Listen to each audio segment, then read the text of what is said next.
Seorang sahabat pernah menyampaikan kepada saya, kamu itu jangan jadi pemimpin otoriter. Kamu itu jangan sekali-sekali jadi pemimpin yang otoriter ya, karena itu pasti membuat timmu gak nyaman. Gak ada orang di dunia ini yang nyaman ketika leadernya otoriter. Gak ada orang yang suka ketika mereka itu menghadapi setiap hari itu pemimpin yang otoriter. Pemimpin yang maunya itu sendiri. Tapi pertanyaannya adalah, benarkah otoriter itu tidak boleh?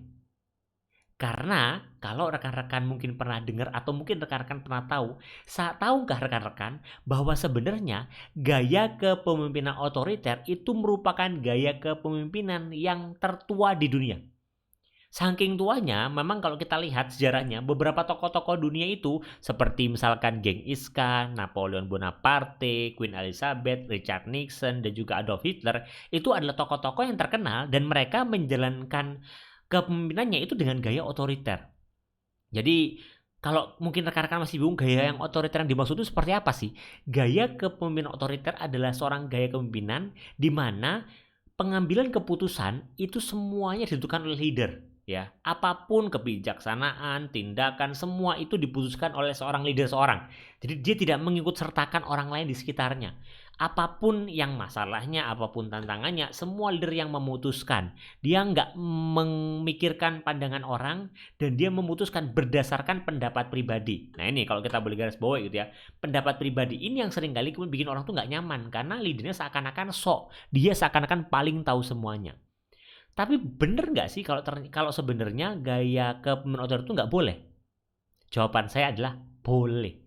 Bahkan saya mengencourage teman-teman untuk menjadi seorang leader, seorang pemimpin yang otoriter. Kenapa? Loh iya, namanya pemimpin, namanya leader. Secara naluriah gitu ya, rekan-rekan pasti sadar bahwa leader itu punya otoritas. Dia itu dikasih otoritas, dia dikasih wewenang, dia dikasih kemampuan, dia dikasih kekuasaan.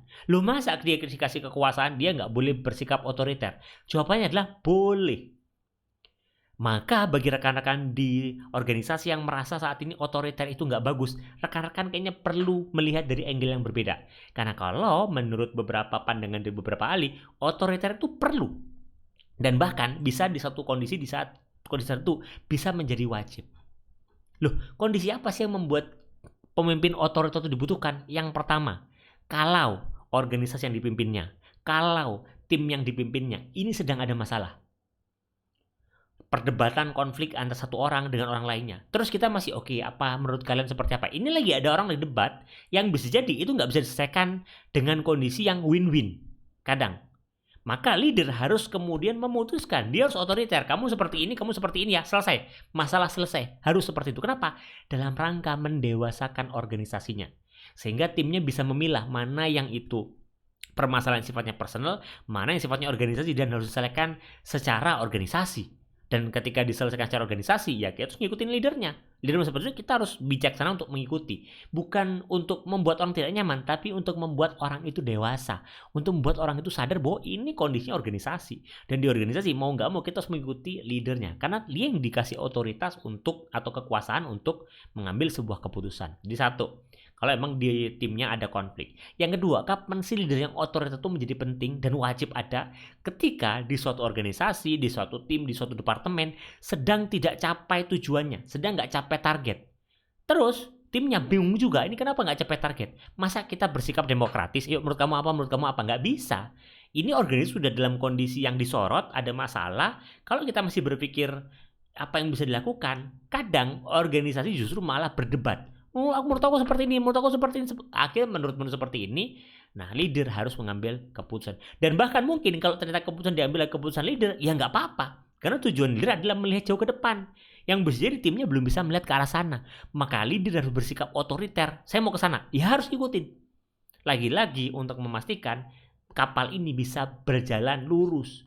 Sehingga nggak ada konflik di dalamnya, sehingga akhirnya kapalnya justru bisa malah bocor. Karena ada konflik di dalamnya, tenggelam. Maka leader lagi-lagi harus bersikap otoriter untuk memastikan organisasinya bisa terus maju dan tidak terjebak di permasalahan kaitannya dengan performa. Dan kapan sih leader itu harus otoriter? Jawabannya satu lagi adalah ketika terjadi perubahan organisasi, struktur organisasi yang itu mungkin membuat mungkin kondisinya jadi nggak kondusif. orang jadi bingung, ini saya harus kemana, saya harus kemana. Nah, di sini leader harus hadir untuk memberikan arahan. Saya mau ke sini, yuk ikutin. Mau nggak mau, kamu sudah di sini, kamu harus ikut. Itu harus dilakukan. Karena kalau kemudian timnya terjebak dengan ketidakpastian, makin galau, akhirnya nggak bisa capai performa terbaiknya. Orang dalamnya pun akhirnya resah, gelisah, karena mereka nggak tahu ini organisasi mau dibawa kemana. Maka, moga-moga apa yang saya sharingkan tadi bermanfaat teman-teman, dan silahkan menjadi pribadi yang otoriter, karena ternyata otoriter itu wajib dan bahkan diperlukan untuk perkembangan organisasi dalam rangka mencapai target performanya. Mungkin itu yang bisa saya bagikan kesempatan kali ini. Moga-moga bermanfaat dan sampai ketemu di video selanjutnya.